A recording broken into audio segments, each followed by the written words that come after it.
जैसा कि पिछले भाग में हमने संधि की परिभाषा, संधि के भेद, उपभेदों का वर्णन किया गया था। संधि के 3 भेद बताए गए थे और स्वर संधि के 8 भेदों का वर्णन किया गया था। बच्चों, हमने दीर्घ संधि का अध्ययन किया था और दीर्घ संधि के साथ साथ हमने गुण संधि के भी 2 भागों का अध्ययन किया था। अब हम उससे आगे पढ़ने जा रहे हैं, ध्यान से सुना। बच्चों, गुण संधि का नियम बताया गया था। यदि अ के बाद ई हो तो ए हो जाता है और ए के बाद उ हो तो ओ हो जाता है। इस तरह से हमने गुण संधि का नियम बताया था। अब जो इसका तीसरा भाग है वो पढ़ने जा रहे हैं, ध्यान से सुनिए।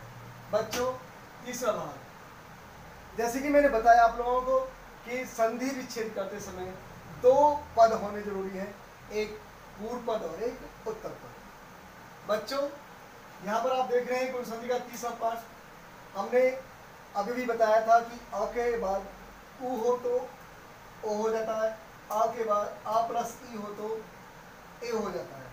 जैसे महा प्लस ई महेश आर ई ए हो गया। तो यहाँ पर हम अब अगला नियम बताने जा रहे हैं, ध्यान सुनिए। आ प्लस री अर, आ प्लस री अर हो जाता है। जैसे देव प्लस ऋषि देवर्षि। यहाँ पर आपका देव जो है पूर्व पद है और ऋषि उत्तर पद है। तो देव में जो अंतिम वर्ण है वो आ है और ऋषि का जो उत्तर पद का प्रथम वर्ण री है, तो अ री अर हो गया। तो बच्चों क्या बन गया? देवर्षि ही। आगे देखिए, आ प्लस री अर, आहो या आहू दोनों को समान स्वर बना, आर और आहू। तो आ प्लस री अर हो गया। तो बच्चों राजा प्लस ऋषि राजर्षि ही। तो यहाँ पूर्व पद का अंतिम वर्ण आ है और उत्तर पद का प्रथम वर्ण री है। तो क्या बन गया बच्चों? अर। तो बन गया राजर्षि। आ प्लस ली अलरी, तो मम प्लस ली का है ममल लिकार है, मम लिकार है। तो बच्चों यहाँ अलरी, तो यहाँ पूर्व पद में म मम आ और उत्तर पद का ली, तो क्या बन गया बच्चों? अलरी बन गया। तो बन गया ममल लिकार है। आ प्लस ली अल, यहाँ अल में रमा हलंत है बच्चों, तो रमा प्लस लिकार है तो रमल कार है। यहाँ बच्चों रमे से री हट गया है, आधे नहीं बन गया, अल बन गया है। तो क्या बन गया बच्चों? ममलिकार है। तो बच्चों इस तरह से आपका गुण संधि का नियम पूरा हुआ। बच्चों, जैसा कि आपको अभी अभी गुण संधि के विषय में बताया गया था, उसकी परिभाषा, उसके नियम और उसके उदाहरण। अब स्वर संधि का तीसरा भाग वृद्धि संधि पढ़ने जा रहे हैं। इसका नियम है, ध्यान से सुनिए। यदि पूर्व पद के अंत में अवर्ण हो तथा उत्तर पद का प्रथम वर्ण ए या ऐ अथवा ओ या औ हो तो क्रमशः ए के स्थान पर ऐ और औ के स्थान पर औ हो जाता है। दोबारा से मैं दोहराता हूं। यदि पूर्व पद के अंत में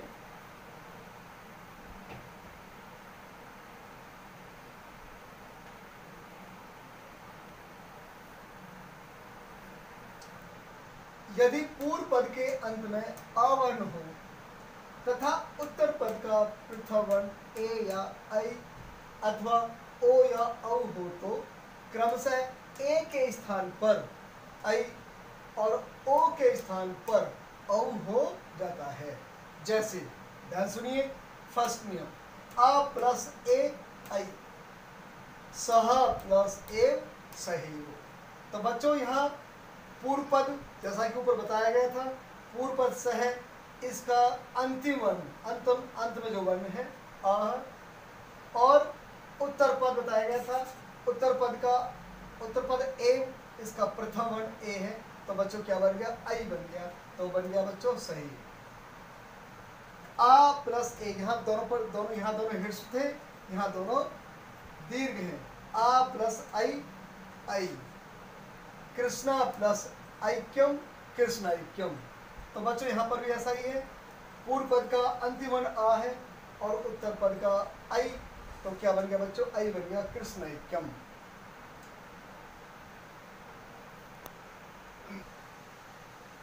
बच्चों जैसा बताया गया था कि आपको आ प्लस ए आई हो जाता है, तो उसी से आगे हम चलते हैं। आ प्लस आई, मैंने इससे पहले पूर्व बताया था आपको ए, अब यहाँ पे आई है, आ प्लस आई आई बन गया, तो तव प्लस ऐक्यम, क्या बन गया बच्चों, तव ऐक्यम। तो यहाँ पूर्व पद का अंतिम वर्ण आ और उत्तर पद का प्रथम वर्ण आई, तो बच्चों क्या बन गया, तव ऐक्यम। अब आगे चलिए, आ प्लस ए आई, आ प्लस ए आई, प्रार्थना प्लस ऐसा प्रार्थनैसा, प्रार्थना प्लस ऐसा प्रार्थनैसा। उच्चारण भी आपको बेटा ध्यान से करना है कि उच्चारण किस तरह से किया जाता है, प्रार्थना प्लस ऐसा प्रार्थनैसा। तो यहाँ पूर्व पद का अंतिम वर्ण आ और उत्तर पद का प्रथम वर्ण ए, तो बच्चों क्या बन गया, आई, तो बन गया प्रार्थनैसा। अब उसका वृद्धि संधि का अगला नियम देखिए बेटा, आ प्लस ओ औ, आ प्लस ओ औ, जल प्लस औघ जलौघ। तो बच्चों यहां देखिए, पूर्व पद में जल में अ और उत्तर पद का प्रथम वर्ण ओ, तो क्या बन गया बच्चों, औ, तो बन गया जलौघ। आ प्लस औ औ, तो रूप प्लस औदार्यम, तो बच्चों बन गया रूप औदार्यम। शुद्ध उच्चारण देखिए, रूप प्लस औदार्यम, रूप औदार्यम।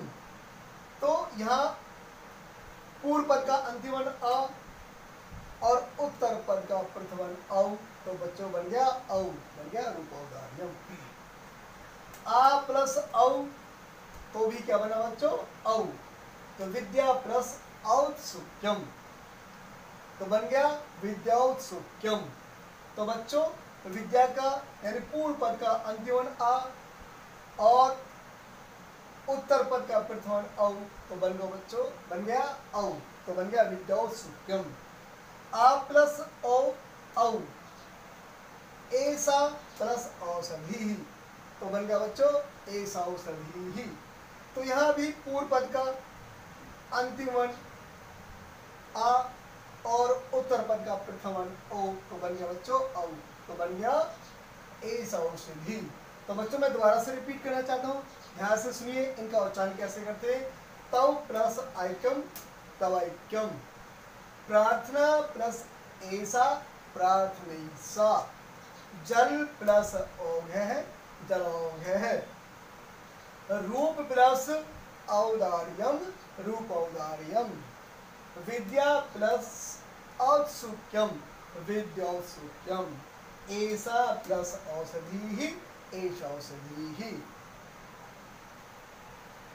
बच्चों अब मैं गुण संधि और वृद्धि संधि से संबंधित कुछ प्रश्न बोर्ड पर लिख रहा हूं। आशा आप उन प्रश्नों के उत्तर स्वयं देने का प्रयत्न करेंगे और खुद ही कोशिश करेंगे। देखिए जरा पहला प्रश्न, फर्स्ट प्रश्न,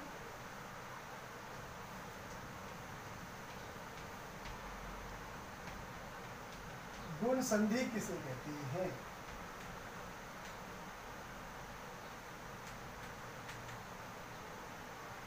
दूसरा प्रश्न,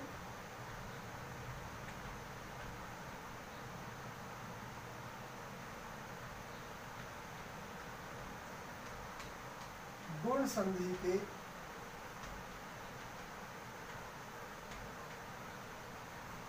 प्रत्येक नियमों के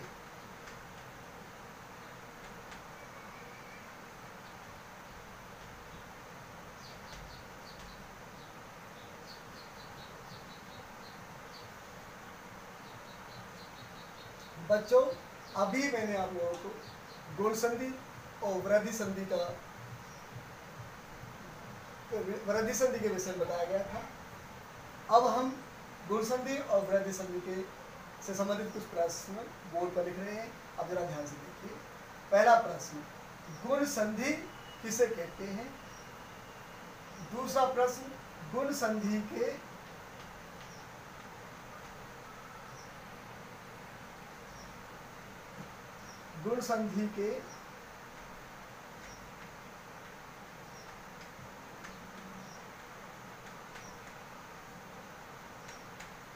प्रत्येक नियमों के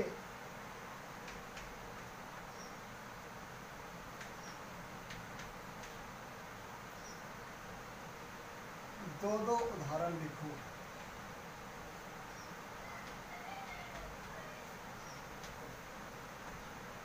अगला प्रश्न,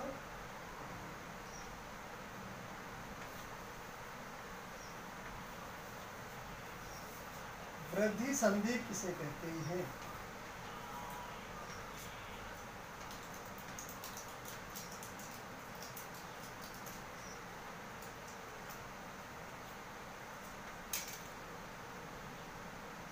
प्रश्न नंबर 4,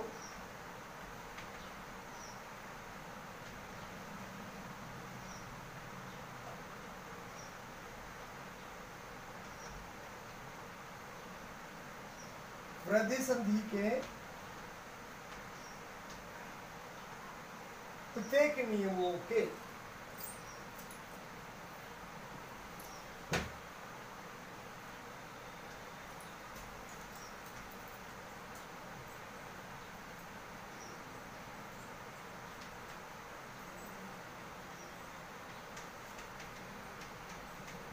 दो उदाहरण लिखो।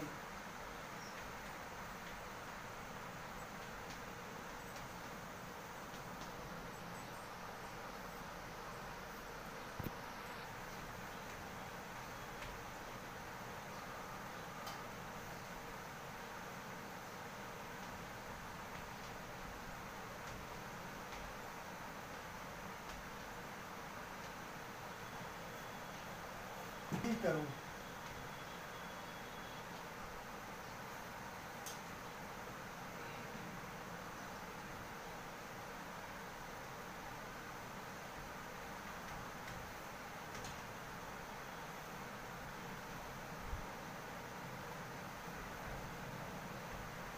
वहाँ प्लस ई से है बच्चों, क्या बनेगा?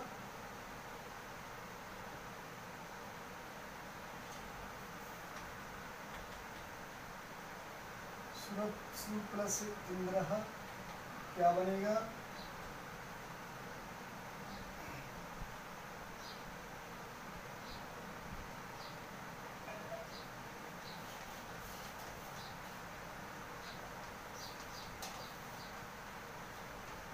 महा प्लस औषधि क्या बनेगा?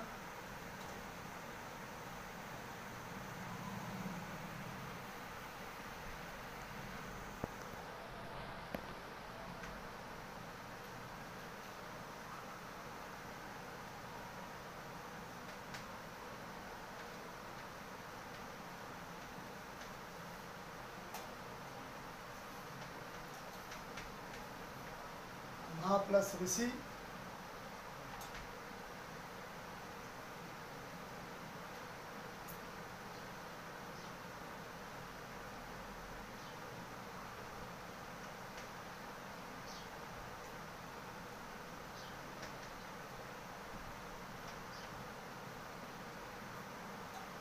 नर प्लस उत्तम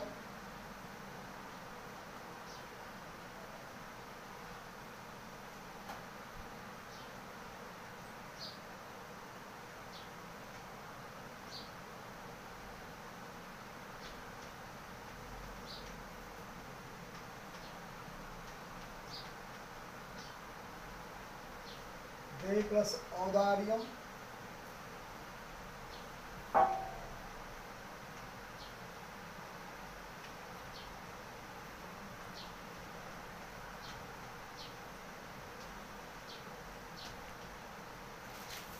संधि विच्छेद करो।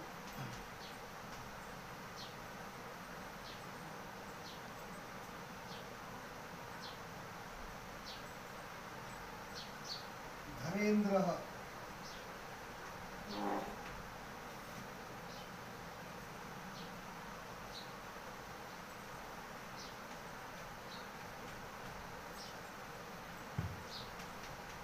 परमौषधीः।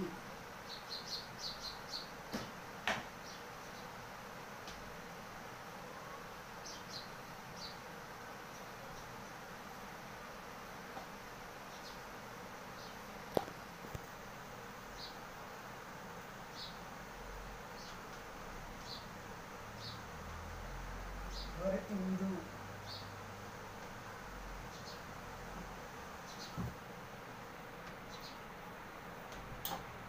हर प्लस इंदु हरि।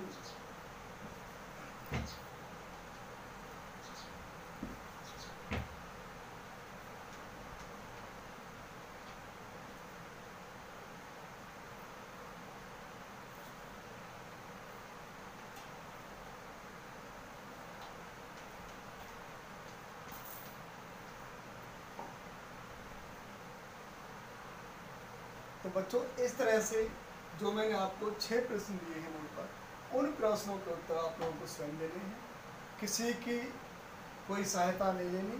धन्यवाद।